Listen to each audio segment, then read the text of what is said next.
What happened when the golden child finally needed your help? The text message came at 2:17 a.m. on a Tuesday, jolting me awake with that particular brand of family emergency urgency I'd learned to dread.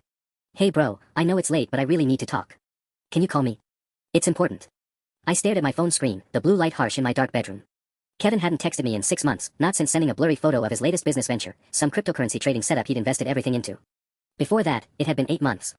The pattern was always the same, radio silence until he needed something. I set the phone face down and tried to go back to sleep, but my mind was already spinning. At 28, I built a comfortable life as a software engineer here in Portland. My one-bedroom apartment wasn't fancy, but it was mine, paid for with money I'd earned debugging code at 3 a.m. and grinding through weekend deployments.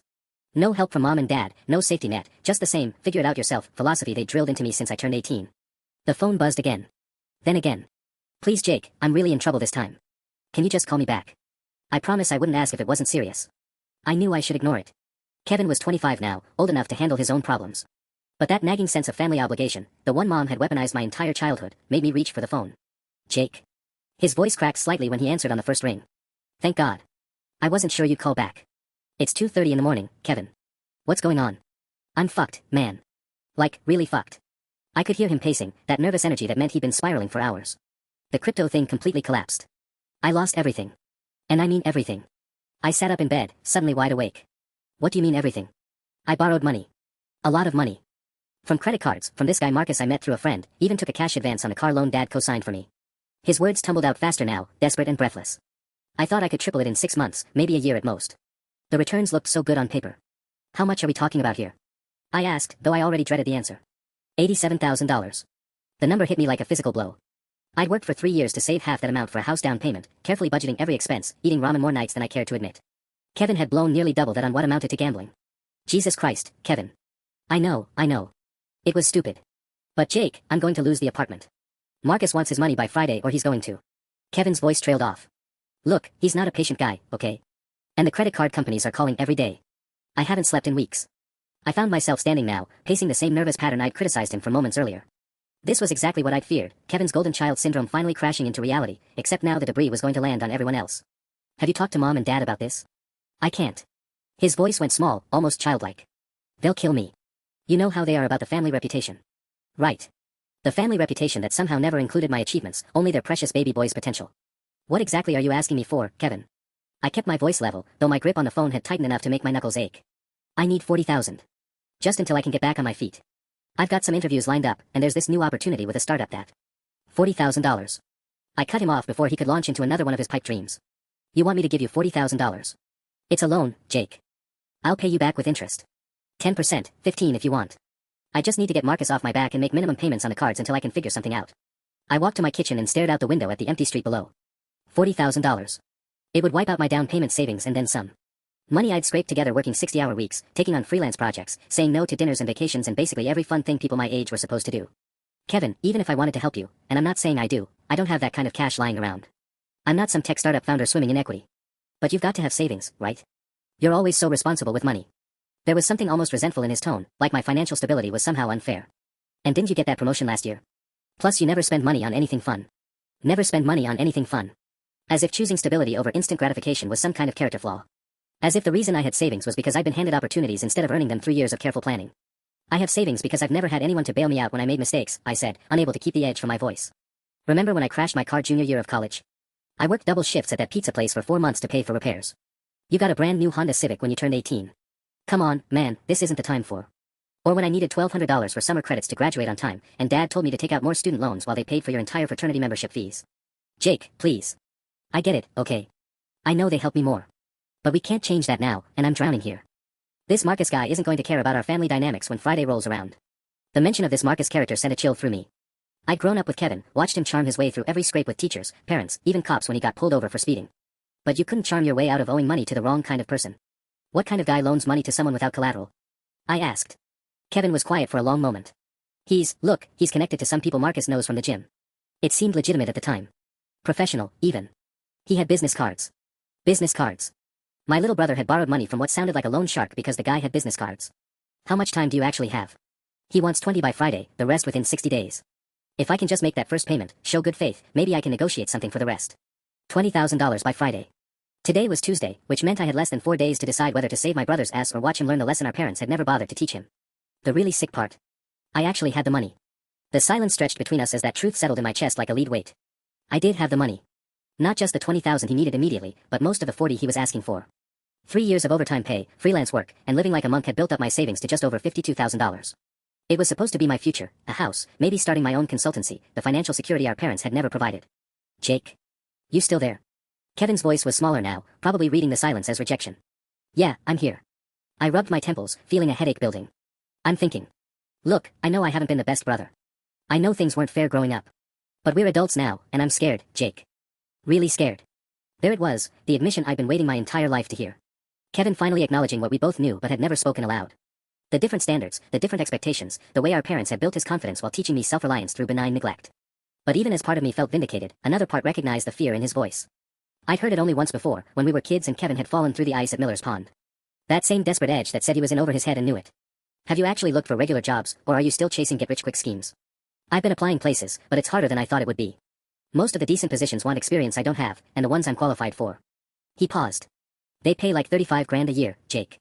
How am I supposed to dig out of this hole making 35 grand? The same way I did it, I wanted to say. The same way anyone does it, slowly, carefully, without expecting miracles. But Kevin had never learned patience. Why would he, when everything had always come easy? What about mom and dad? Even if they can't cover the whole amount, surely they. Dad lost a chunk of his retirement in some bad investments last year. Mom mentioned it at Christmas, remember? And they just put 20,000 into redoing the kitchen. Kevin's laugh was bitter. Turns out they're not as financially solid as they always acted. This was news to me. They'd certainly never mentioned any money troubles during our monthly obligatory phone calls. Then again, we never talked about anything real during those conversations, just surface-level updates about work and weather while we all pretended our family dynamics were normal. So I'm your only option. You're my brother, Jake. Blood is supposed to mean something, right? Blood. The word hung there, loaded with 28 years of complicated history. Blood that had given Kevin every advantage while teaching me that love had to be earned through achievement. Blood that had protected him from consequences while forcing me to learn from every mistake. My phone buzzed with a text from an unknown number. Tell your brother Marcus is getting impatient. Friday means Friday. Kevin, did you give someone my number? What? No, why would I? His voice caught. Oh shit. Jake, I'm sorry. I might have mentioned you when I was trying to buy more time. Just as character reference, you know. I didn't think. You gave a loan shark my contact information. The anger in my voice surprised even me. Now I'm involved in this whether I want to be or not. It's not like that, I swear. I just said I had family who were successful, stable. I was trying to show him I was good for the money. Another text came through, nice apartment you got there on Burnside. Real quiet neighborhood. My blood ran cold. This Marcus had done his homework fast. Kevin, this guy knows where I live. What? His voice pitched higher. That's impossible. I never gave him your address. I read him the text messages, watching my own apartment door like it might explode inward at any moment. So either you're lying, or your loan shark friend is more resourceful than you thought. Jesus, Jake, I'm so sorry. I had no idea he would. Look, Marcus seemed like a businessman when we met. He drives a Tesla, works out of this nice office downtown. I thought he was just some private lender who worked outside traditional banking. Where exactly did you meet this guy? I was already moving through my apartment, checking locks and peering through blinds like some paranoid shut-in. At Cascade Fitness, that new gym on the east side. My buddy Derek introduced us. Said Marcus had helped him out of a tight spot last year, very reasonable terms. And you didn't think to ask Derek how that worked out for him? Kevin was quiet for a moment. Derek moved to Phoenix about 6 months ago. Said he needed a change of scenery. The implication hit both of us at the same time. Derek hadn't moved for a change of scenery, he'd run. My phone buzzed again. This time it was a photo, the lobby of my apartment building, timestamp showing it had been taken 20 minutes ago. Someone had been here, casing my place, while I was on the phone trying to figure out how to help my idiot brother. Kevin, I'm going to ask you something, and I need you to be completely honest with me. How much danger are we actually in here? I don't know. His voice cracked. Marcus was always professional when I saw him, but these texts, this isn't how he talked before. Maybe he's got guys who work for him, handle the collection side of things. Collection side. I laughed, but there was no humor in it. You mean the threatening innocent family member side? Jake, I never wanted you to get dragged into this. You have to believe me. The thing was, I did believe him. Kevin was selfish and impulsive, but he wasn't malicious. He'd probably painted some rosy picture of his successful software engineer brother without thinking through the consequences. Classic Kevin, act first, deal with fallout later. Okay, here's what's going to happen, I said, surprised by how calm my voice sounded. You're going to text me Marcus's contact information. All of it. Phone numbers, the address of this downtown office, everything you have. Why? What are you thinking? I'm thinking that if I'm already involved, I might as well get the full picture before I decide how to handle this. I was pacing again, but this time it felt purposeful rather than panicked. And Kevin? You need to go stay somewhere else tonight. Not your apartment, not mom and dad's place. Somewhere these people can't find you. I don't have anywhere to go. What about Sarah? You two were dating pretty seriously last I heard. We broke up 3 weeks ago. She found out about the debt, said she couldn't handle the stress. Another bitter laugh. Turns out being charming doesn't count for much when you're 87 grand in the hole. So Sarah had been smarter than the rest of us, getting out before Kevin's house of cards collapsed completely. I found myself respecting her more in that moment than I ever had when they were together. Hotel, then. Pay cash, use a fake name if you have to. I need time to think, and I can't do that if you're sitting in your apartment waiting for Marcus's guys to show up. Jake, does this mean you're going to help me? I stared out at the empty street, thinking about the photo of my building lobby, about 3 years of careful saving, about the little brother who'd never learned that actions had consequences because someone had always been there to catch him when he fell. It means I'm going to fix this, I said finally. But Kevin, after this is over, we're going to have a very different kind of relationship. No more golden child bullshit. No more assuming I'll bail you out. This is it, the last time. I understand. I promise, Jake, I'll pay you back every penny. Text me Marcus's information. Now. The message came through 2 minutes later, and I stared at the phone number that belonged to the man who just made my quiet, carefully constructed life infinitely more complicated. Time to find out exactly what kind of businessman Marcus really was. I stared at Marcus's contact information for 20 minutes before I worked up the nerve to call. The number Kevin had given me went straight to voicemail, a generic recording that could have belonged to anyone. The downtown office address turned out to be a WeWork space when I looked it up online. Of course it was. At 3:47 a.m., I gave up on sleep entirely and started doing what I did best, research. Marcus Chen, at least that was the name on the business cards Kevin described, had almost no digital footprint. No LinkedIn, no Facebook, no Yelp reviews for whatever lending business he claimed to run. The only hit I found was a registered LLC called Pacific Capital Solutions with an address that matched the WeWork location. The company had been incorporated 8 months ago. Before that, nothing. My software engineer brain kicked into overdrive. Someone who loaned money professionally would have some kind of established presence, references, a track record. The fact that Marcus was essentially a ghost meant one of two things: either he was very good at staying off the grid, or he was running some kind of operation that couldn't stand up to scrutiny. Neither option made me feel better about the situation. By 6 a.m., I'd compiled everything I could find, which wasn't much. I'd also made a decision that probably proved Kevin and I shared more DNA than I cared to admit. I was going to meet with Marcus face to face. The text came at 7:15, just as I was finishing my second pot of coffee. Your brother says you want to discuss payment arrangements. Cafe Umbria on Pearl, 10 a.m. Come alone. No signature, no pleasantries. Just coordinates and expectations. I screenshotted the message and emailed it to myself, along with everything else I'd found overnight. If something happened to me, at least there would be a trail. I arrived at Cafe Umbria 40 minutes early and positioned myself where I could watch the entrance. At exactly 10 a.m., a man in his mid-30s walked in wearing a charcoal suit that probably cost more than my monthly rent. He was smaller than I'd expected, maybe 5 feet 8 inches, lean build, with the kind of confident posture that suggested he was used to being the smartest guy in the room. Jake. He approached my table with a smile that didn't reach his eyes. Marcus Chen. Thanks for meeting on such short notice. Up close, he looked like any other tech entrepreneur you'd find in Portland coffee shops, expensive watch, perfectly styled hair, the kind of practiced casualness that screamed money. If Kevin hadn't told me what he was, I might have mistaken him for a venture capitalist. Your brother's in quite a predicament, Marcus said, settling into the chair across from me. He'd ordered nothing, I noticed. This wasn't a social call. But I understand you might be in a position to help him out. That depends on what we're really talking about here. I kept my voice steady, channeling every poker game I'd ever played. Kevin gave me some numbers, but I'd like to hear your version. Marcus pulled out his phone and scrolled through what looked like a legitimate accounting app. Your brother borrowed $63,000 at 18% annual interest. With late fees and penalties, his current balance is $87,432. The precision of that number was somehow more unsettling than round figures would have been. This wasn't some back-alley operation, Marcus kept meticulous records. 18% seems steep for a private loan, I said. Higher risk, higher return. Your brother had no collateral, no credit history worth mentioning, and no steady income at the time. Marcus's smile never wavered. I provided capital when no traditional lender would touch him. That service commands a premium. And now you want $40,000 by Friday. $20,000 by Friday, Marcus corrected. As a show of good faith. The remaining balance can be restructured over time, assuming we can establish a reliable payment schedule. $20,000. Sitting across from Marcus in broad daylight, surrounded by other coffee shop customers typing on laptops and discussing weekend plans, the amount felt both enormous and oddly manageable. I had it. I could write a check right now and make Kevin's immediate problem disappear. But something about Marcus's demeanor bothered me. He was too calm, too professional for someone who'd allegedly sent threatening texts about my apartment building. Either he was an extremely good actor, or there were other players in this game Kevin hadn't told me about. Before we discuss payment arrangements, I said, I need to understand something. Did you have someone take photos of my apartment last night? Marcus's expression didn't change, but something flickered behind his eyes. I'm not sure what you mean. I showed him the messages on my phone. Someone sent these around 3 a.m. Knew my address, knew what building I lived in. Marcus studied the texts, and for the first time since he'd sat down, his composure cracked slightly. These didn't come from me. Then who did they come from? That, Marcus said, setting my phone back on the table with careful deliberation, is a very good question. The silence stretched between us as Marcus's words sank in. If he hadn't sent those threatening messages, then who had? And more importantly, how many people were involved in Kevin's mess? Mr. Chen, I said, choosing my words carefully, I think you need to tell me exactly who else knows about my brother's debt. Marcus glanced around the coffee shop, his practiced composure replaced by something that looked almost like concern. When clients default on payments, sometimes word gets around. The private lending community in Portland isn't as large as you might think. What does that mean, exactly? It means your brother may have borrowed from more than one source. Marcus pulled out his phone again, scrolling through what looked like text messages. I've been hearing rumors about someone else asking questions about Kevin Martinez. Someone less diplomatic in their collection methods. My stomach dropped. Kevin told me you were his only creditor. For the 63,000, yes. But Jake, can I call you Jake? Your brother strikes me as someone who might have tried to solve one problem by creating another. It's more common than you'd think. The coffee in my mouth suddenly tasted like ash. Kevin had lied to me, or at least hadn't told me the whole truth. Which meant the 87,000 he'd mentioned might just be the beginning. How much more are we talking about? I don't know. But whoever sent those messages to you last night, they're not working for me. Marcus leaned forward, his voice dropping.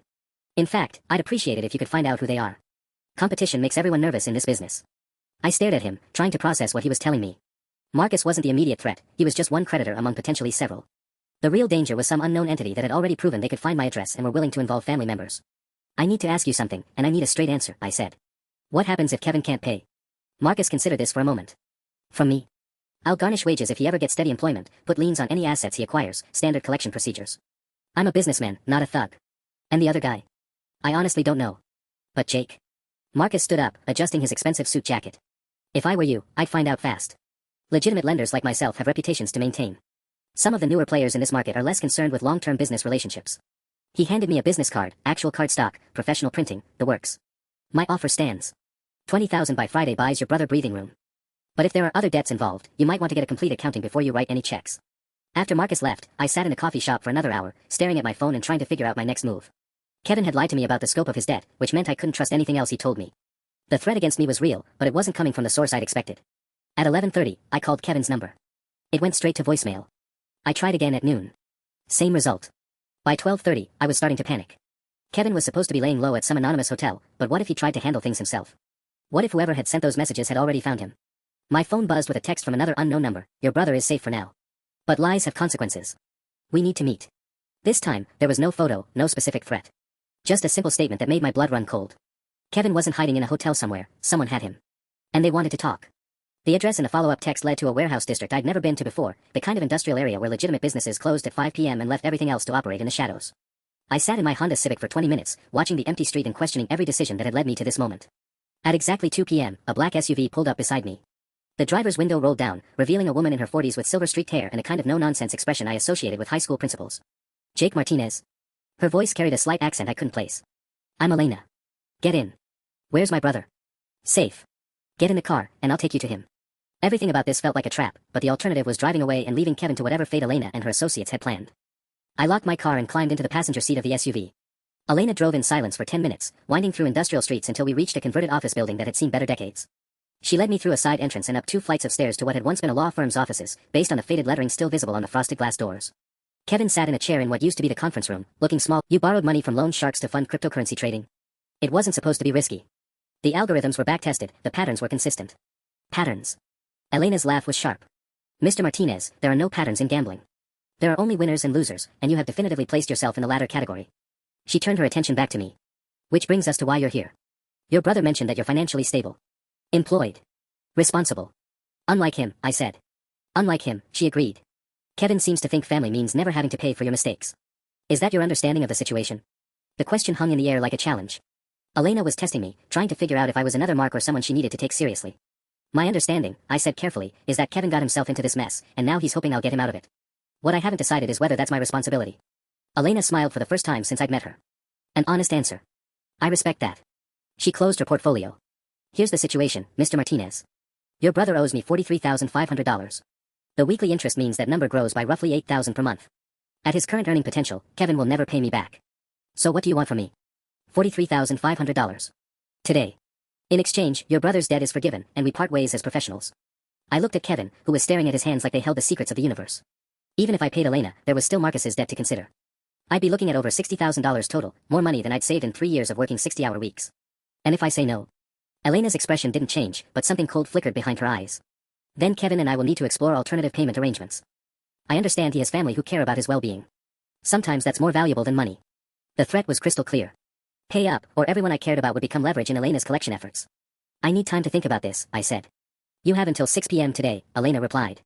After that, the debt restructures at less favorable terms. I spent the drive back to my apartment in complete silence, my mind racing through impossible calculations. $60,000+ to make this nightmare disappear, money that represented 3 years of my life, every weekend I'd worked instead of going out, every vacation I'd skipped, every time I'd chosen a cheaper option at restaurants while Kevin lived like consequences didn't exist. The worst part? I actually had most of it. My savings account held $52,000. I could liquidate my modest stock portfolio for another 8 grand, maybe put the remainder on credit cards if I had to. It was possible. Financially devastating and completely unfair, but possible. I pulled into my parking space and sat there, engine off, staring at nothing. My phone showed 3 missed calls from Mom and 2 from Dad. Kevin must have finally broken down and told them something, though probably not the whole truth. He never did. The first voicemail was Mom's voice, tight with that particular strain of anxiety she reserved for Kevin's crises. "Jake, honey, your father and I need to talk to you. Kevin mentioned he's having some financial difficulties, and we thought maybe you could give us some advice on how to help him. Call me back as soon as you get this." Financial difficulties. Like he'd maxed out a credit card, not borrowed from loan sharks who knew where I lived. Dad's message was shorter, more direct. "Son, we need to talk about your brother. I know you two have had your differences, but family comes first. Call me. Family comes first." Easy words from someone who'd never had to back them up with their life savings. I was halfway up the stairs to my apartment when I noticed the door to 2B standing open. Mrs. Chen, no relation to Marcus, just one of those coincidences that made everything feel more surreal, poked her head out as I passed. "Jake. There was a man here earlier asking about you. Said he was a friend, but something felt off about him." My stomach dropped. What kind of man? Tall, maybe 40 years old, wearing a suit that looked expensive but wrong somehow. You know what I mean. Like he wasn't used to dressing up. She frowned, clearly troubled by the memory. "He had your name and apartment number, asked if I knew your schedule. I told him I minded my own business. Thank you for that. And Mrs. Chen. If anyone else comes around asking questions, don't tell them anything. Call the police if you have to." Her eyes widened. "Jake, what kind of trouble are you in?" "The kind I didn't ask for," I said, and let myself into my apartment before she could ask more questions. Inside, I deadbolt the door and checked every window lock twice. Then I sat at my kitchen table with my laptop and started doing math that made me sick to my stomach. Checking account, $3,247. Savings account, $52,180. Stock portfolio, current value $8,932. Available credit across 3 cards, $11,400. Total liquid assets, approximately $75,759. Enough to cover both debts with a few thousand left over. Enough to buy Kevin's freedom and my own peace of mind. All it would cost me was my future, my security, and every lesson about self-reliance our parents had ever taught me. My phone rang. Kevin's number. "Jake, thank God you're okay. Elena let me go after you left, but she made it clear this isn't over. Where are you now?" "Some diner near Powell." "Jake, I'm so sorry about all this. I never meant for you to get dragged in. But I am dragged in, aren't it? Someone was at my apartment building today, asking my neighbors about my schedule." I heard Kevin suck in a sharp breath. "How many other people did you mention me to, Kevin? Because I'm starting to think Marcus and Elena aren't the only ones who know I exist." The silence on the other end stretched so long I thought the call had dropped. "Kevin. There might be one other situation. One other situation." I closed my eyes and counted to 10, trying not to put my fist through the wall. "Kevin, I swear to God, if you tell me there's a third creditor." "It's not another loan," he said quickly. "It's different. Remember I mentioned Derek? The guy who introduced me to Marcus? The one who moved to Phoenix for a change of scenery? Yeah, well, turns out Derek didn't just borrow money from Marcus. He was also helping Marcus find new clients. Like a referral program." Kevin's voice got smaller. "And when Derek left town, Marcus suggested I could take over that part of the business. Help him find people who needed capital." The implication hit me like a sledgehammer. "You were recruiting other people to borrow from Marcus?" "Just a few guys from the gym, some people I met through crypto forums. Marcus paid me $2 grand for every successful referral." Kevin's words tumbled out faster now, desperate. "I thought it was legitimate, Jake. Marcus seemed professional, the terms weren't that bad compared to other private lenders." "How many people, Kevin?" 6. Maybe 7. Maybe 7. My voice cracked. "You don't remember how many people you helped get into debt with a loan shark? It was all above board. I gave them Marcus's information, they made their own decisions. I wasn't forcing anyone to borrow money." I stood up and started pacing, my small kitchen suddenly feeling like a cage. "And now what? Some of those people are having trouble paying back their loans. One of them is this guy Travis who I knew from community college. He borrowed 15 grand 6 months ago, and apparently he's been missing payments." Kevin paused. "Marcus mentioned that Travis has been telling people I was the one who got him into this mess. That if something happens to him, he's going to make sure everyone knows I was working with Marcus." Jesus Christ, Kevin. It gets worse. Travis found out where Mom and Dad live. The world tilted sideways. "What do you mean he found out where they live?" "He showed up at their house yesterday afternoon. Told Dad that I'd ruined his life and that our whole family was going to pay for it if Marcus didn't back off." Kevin's voice broke slightly. "Mom called me crying, asking what Travis was talking about. I told them it was just some misunderstanding with a former business partner." "You lied to them." "Again. I was trying to protect them. They're already worried about money after Dad's retirement took that hit. If they knew the truth about how much I owe, and that I was involved in Marcus's business." I slumped back into my kitchen chair, suddenly exhausted.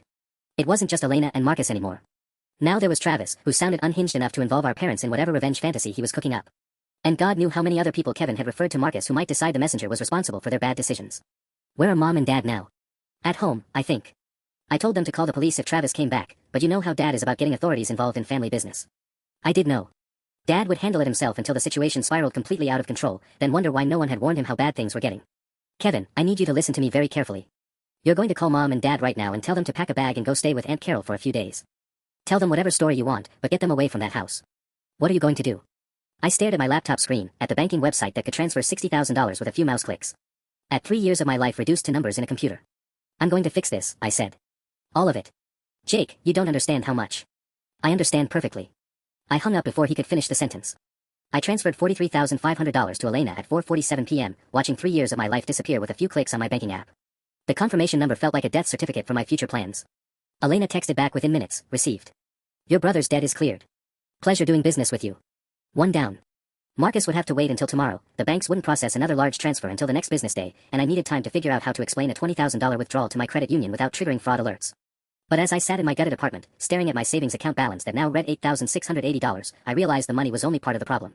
Travis was still out there, still blaming Kevin for his bad decisions, still angry enough to show up at our parents' house. And there were 5 or 6 other people Kevin had referred to Marcus, any one of whom could decide that shooting the messenger was fair play. My phone rang. Mom's number. Jake, honey, your brother called and told us the strangest thing. He wants us to go stay with Carol for a few days because of some business dispute. Her voice carried that forced lightness she used when she was trying not to panic. He was very vague about the details. Mom, please just do what Kevin asked. Pack a bag and drive to Aunt Carol's tonight. But why? What kind of business dispute requires us to leave our own home? The forced calm cracked slightly. Jake, are you boys in some kind of trouble? The boys. Even now, even with Kevin 25 years old and me 28, we were still the boys to her. Still her children who needed protection from the world, except she'd only ever protected one of us. Kevin made some poor financial decisions, and now someone's trying to use family pressure to collect money from him. It's probably nothing serious, but better safe than sorry. How poor are we talking about? Your father and I don't have much liquid cash right now, but if Kevin needs help. It's handled, Mom. I'm taking care of it. The silence on the other end stretched long enough that I wondered if the call had dropped. When Mom finally spoke, her voice was different. Smaller. Oh, honey. How much? It doesn't matter. What matters is that you and Dad pack a bag and get out of the house for a few days while this gets sorted out. Jake. She paused, and I could hear her choosing her words carefully. I know things weren't always fair between you and Kevin growing up. Your father and I, we made mistakes. We thought Kevin needed more support because he struggled more, and you were always so capable, so independent. Mom, we don't need to do this right now. Yes, we do. Her voice got stronger, more determined. Because my capable, independent son just spent his life savings bailing out the brother who got all the advantages, and I can't pretend that's not exactly the pattern we created. The words hit harder than I'd expected. Mom had never acknowledged the different standards before, never admitted that Kevin's struggles had mattered more than my successes. The money's gone, I said quietly. There's no point in rehashing ancient history. But there is a point, because this won't be the last time, will it? Kevin will find new ways to get in trouble, and you'll keep fixing things because that's what we taught you your job was in this family. I closed my eyes, leaning back against my couch. What are you saying, Mom? I'm saying maybe your father and I need to have a very different conversation with Kevin when this is all over. About consequences, and responsibility, and what it means to be 25 years old. Before I could respond, my phone buzzed with another call. Travis's name appeared on my screen. Kevin must have given him my number too. Mom, I have to take this. Please, just go to Carol's house. I'll call you tomorrow. I switched lines. This is Jake. So you're the famous big brother. Travis's voice was rough, like he'd been drinking or hadn't slept in days. Kevin talks about you like you're some kind of superhero. Successful career, stable life, always has money in the bank. What do you want, Travis? What I want is my 15 grand back. What I want is to not lose my apartment because your piece of shit brother convinced me that borrowing money from Marcus Chen was a smart business move. His voice got louder, angrier. What I want is for your whole family to understand what it feels like when everything falls apart. I can't give you $15,000, Travis. But if you're having trouble with Marcus, maybe we can. You can't give me 15 grand. He laughed, but there was no humor in it. That's funny, because word is you just paid off Kevin's debts this afternoon. 60,000 plus, all in one day. My blood went cold. How do you know that? Portland's not that big a city, Jake. People talk. Especially when someone's moving that kind of money around to clean up loan shark debts. I heard papers rustling in the background, then Travis's voice got closer to the phone, more intimate. Here's what's going to happen. You're going to meet me tomorrow night, and you're going to give me $20,000. Not 15, 20. Interest for my trouble. Or what? Or I start visiting everyone Kevin referred to Marcus, tell them exactly who's responsible for their situation. Then I visit your parents again, maybe your neighbors, your coworkers. Make sure everyone knows what kind of family they're dealing with. The line went dead. I stared at my phone, trying to process what had just happened. Travis wasn't just another creditor, he was someone with nothing left to lose, which made him infinitely more dangerous than professionals like Elena or Marcus. And somehow, word was already spreading that I was the Martinez brother with money. The next morning brought 3 more calls from unknown numbers, each one following the same script. Someone Kevin had referred to Marcus, someone who was struggling with payments, someone who'd heard I was the family member with deep pockets. By 9 a.m., I'd fielded calls from a woman named Jessica who owed Marcus $12,000, a guy called Danny who was behind on 18 grand, and someone who just breathed heavily into the phone for 30 seconds before hanging up. Each conversation followed the same pattern, initial politeness dissolving into demands, threats thinly veiled as requests for help. Word was spreading through Portland's underground lending network like wildfire. Jake Martinez, the software engineer who paid off 60+ thousand in loan shark debts overnight. Jake Martinez, who clearly had access to serious money. Jake Martinez, whose family had created this mess and therefore owed everyone a solution. I called Kevin at 9:15. He answered on the first ring, sounding like he hadn't slept. Jake, thank God. I've been getting calls all morning from people asking about you. Somehow everyone knows you paid off Elena and Marcus. Because you gave them my number, I said, pacing my kitchen with my third cup of coffee. Just like you gave it to Travis, and probably half a dozen other people I haven't heard from yet. I didn't give anyone your number. I swear, I only mentioned you to Marcus as a character reference, and maybe told Elena you were financially stable, but... Kevin.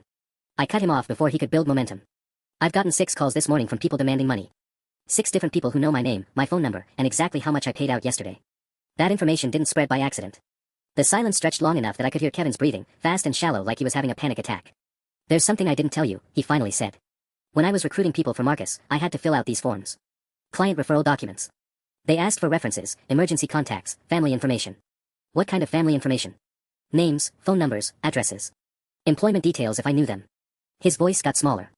Marcus said it was for verification purposes, making sure the people I referred were legitimate. I stopped pacing and sat down hard in my kitchen chair. You put my personal information in Marcus's client files. Just basic stuff. I thought it was normal business practice. And now every desperate person you helped get into debt has access to my information through Marcus's network. The magnitude of Kevin's stupidity was starting to crystallize. How many people are we talking about total, Kevin? Not just the ones you referred directly, but everyone in Marcus's system who might have seen those files. I don't know. Dozens, maybe. Marcus runs a pretty big operation. Dozens. I closed my eyes and tried to calculate how much money dozens of desperate people might demand from the Martinez brother who'd proven he could pay off massive debts overnight. My remaining 8,000 wouldn't even cover one of their loans, but desperate people weren't known for their math skills. My phone buzzed with a text from another unknown number. Heard you're Kevin's ATM brother. I need 25K by Friday or my kids lose their home. You created this mess, you fix it. I showed the message to Kevin over video call. His face went pale. Jake, I don't even recognize that number. This is getting out of control. No, Kevin. This got out of control the minute you started borrowing money from criminals and giving them my personal information. Now it's becoming my nightmare. Another text came through while we were talking. Your brother destroyed my life. $30,000 makes it right, or everyone you care about learns what kind of family they're dealing with. Then another, Kevin says you're good for it. Prove it. $15,000, cash only, tomorrow. My phone was lighting up like a Christmas tree with demands, threats, and increasingly creative descriptions of what would happen to me, Kevin, and our parents if I didn't start writing checks. Each message made it clearer that this wasn't just about the money anymore, it was about revenge against the family that had somehow become the face of everyone's bad decisions. I have to disappear, I said quietly. What do you mean disappear? I looked around my apartment, my carefully chosen furniture, my wall of technical books, my framed diploma that had taken 4 years of night school to earn. Everything I'd built through discipline and sacrifice while Kevin learned that consequences were things that happened to other people. I mean, I can't stay in Portland. Maybe not even Oregon. I started mentally cataloging what I could pack quickly.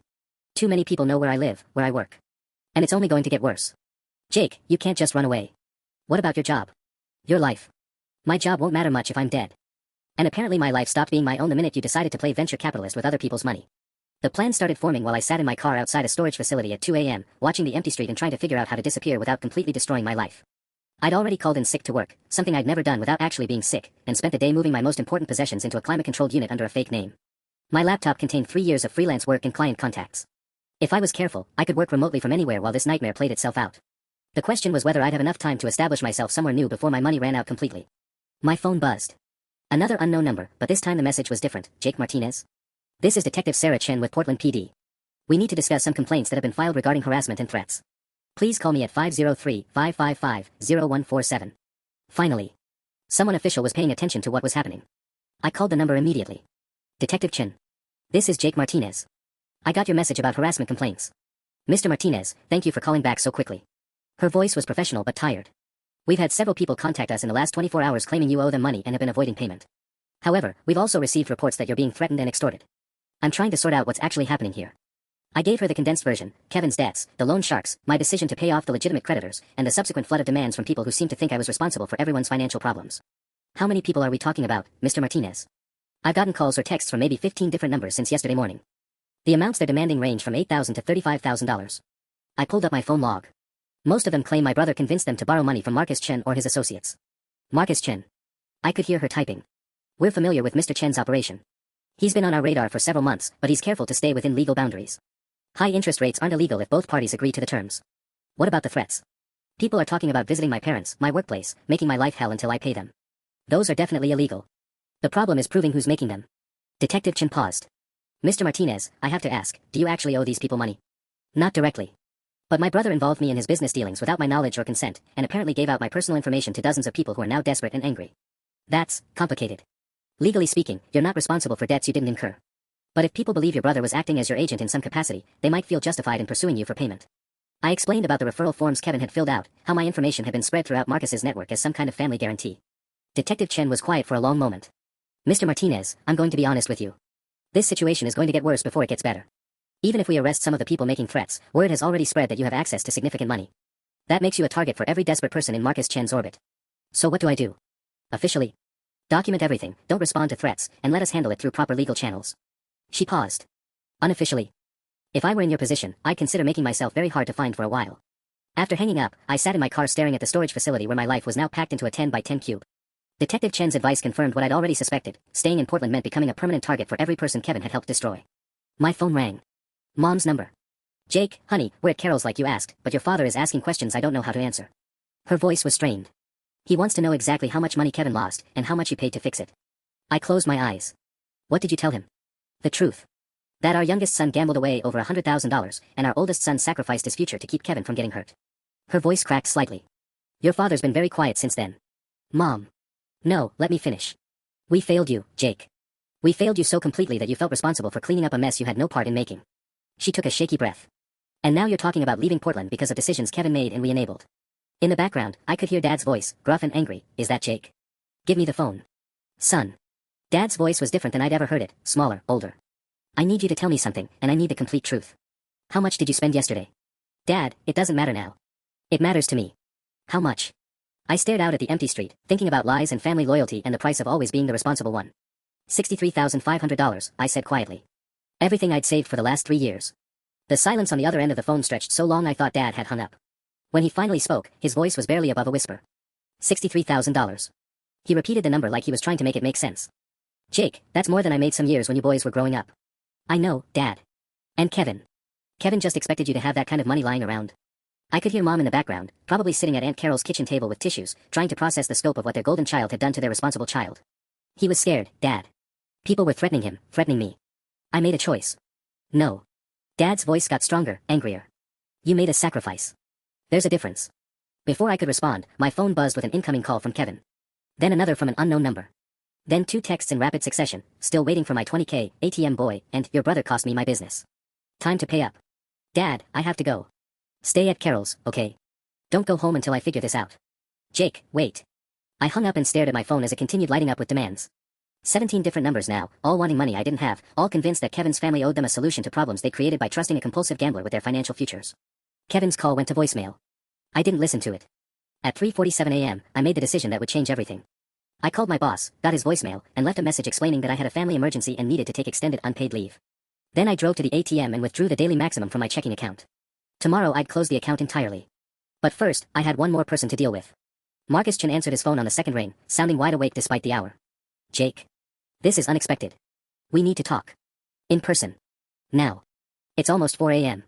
I'm aware of what time it is, Marcus. Your business associates have been keeping me up. I pulled out of the bank parking lot and headed toward downtown. Meet me at that coffee shop in 30 minutes. Which associates are we talking about? All of them. Every desperate person my brother helped you find, every client who thinks my family owes them a bailout because Kevin put my information in your files. I ran a red light, not caring if anyone saw. This ends tonight, Marcus. One way or another. When I arrived at Cafe Umbria, Marcus was already there, sitting in the same spot he'd occupied 2 days ago. But this time he looked less composed, less like a successful entrepreneur and more like someone whose carefully constructed business model was falling apart. You look terrible, he said as I sat down. Your clients have been calling me every 20 minutes for the past 18 hours. How do you think I look? Marcus pulled out his phone and showed me a series of text messages. I've been getting calls too. Everyone wants to know if Kevin's brother is good for their debts, if there's some family guarantee they can collect on. He looked up at me with something that might have been sympathy. Word travels fast in this community, Jake. Faster than I anticipated. Then make it stop. I wish I could. But once information gets into the network, it takes on a life of its own.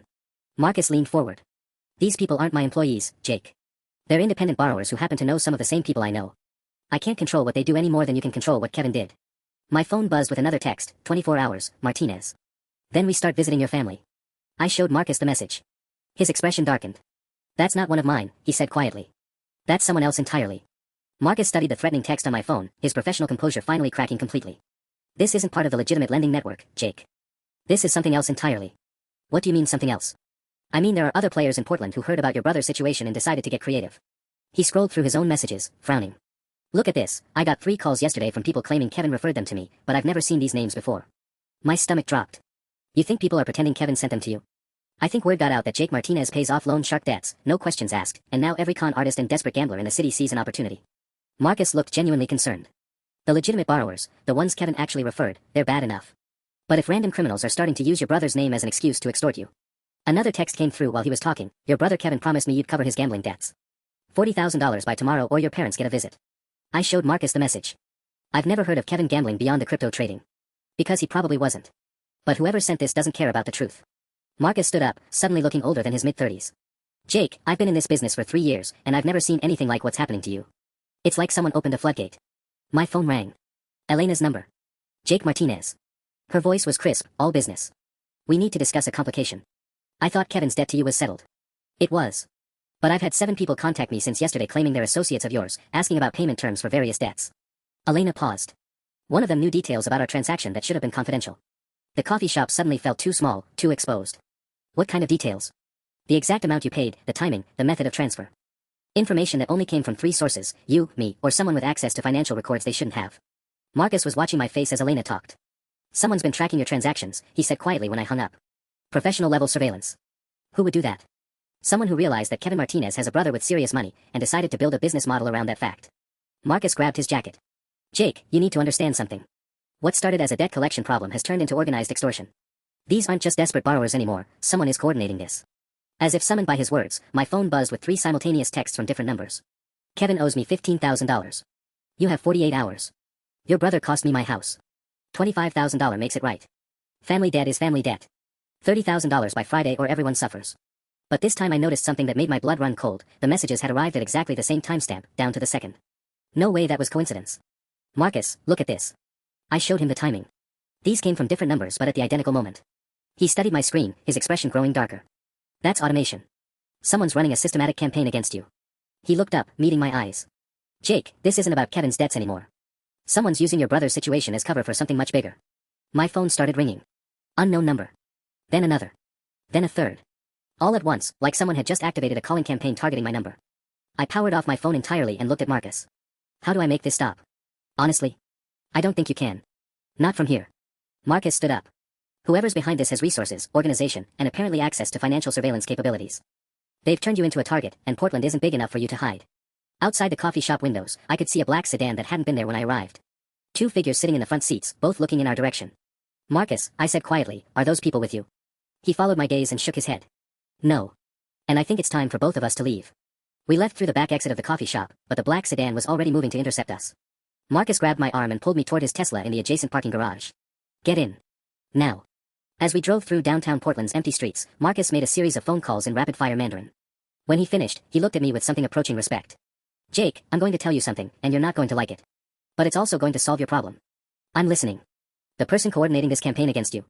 It's someone with access to banking networks, call center technology, and a database of Portland's underground lending community. Marcus turned onto the interstate heading south. There are maybe 6 people in this city with those capabilities. I know 5 of them personally. And the 6th. Detective Sarah Chin. The words hit me like ice water. The cop I talked to yesterday. Think about it, Jake. She knew details about my operation that aren't in any public records. She had your contact information before you'd filed any official complaints. And she's the one person who could coordinate surveillance on your financial transactions without triggering bank security protocols. My mind raced back to the conversation with Detective Chen, how she'd seemed to know more about Marcus's business than she should have, how she'd essentially told me to disappear while promising to handle things through proper legal channels. She's been feeding information to criminals. She's been running the criminals. Portland PD doesn't pay detectives enough to afford the lifestyle Sarah Chin maintains. But coordinating systematic extortion campaigns? That's lucrative. Marcus took the exit toward the airport. Sarah identified you as a target the moment Kevin's situation hit her radar. Everything since then has been designed to drain your account systematically. My phone powered back on automatically as we drove, immediately flooding with notifications. 43 missed calls, 67 text messages, all demanding money from Jake Martinez, the software engineer who paid off loan shark debts. But now I knew they weren't random desperate people. They were employees in Detective Sarah Chen's extortion operation, using Kevin's legitimate debts as cover for systematic fraud. How do we prove this? I asked. Marcus smiled for the first time since I'd met him. We don't have to. I've been recording everything since yesterday, all her communications, all the coordination between her people, all the financial surveillance. He handed me a flash drive. Elena and I might run questionable businesses, Jake, but we're legitimate criminals. We don't like competition from corrupt cops. At the airport, Marcus walked me to the departure gate for a 6 a.m. flight to Seattle. Elena's people will handle Detective Chen and her operation. By tomorrow, all those phone numbers harassing you will be disconnected, and Sarah will be too busy dealing with internal affairs to bother with extortion schemes. What about Kevin? Kevin's debts are paid. The real ones, anyway.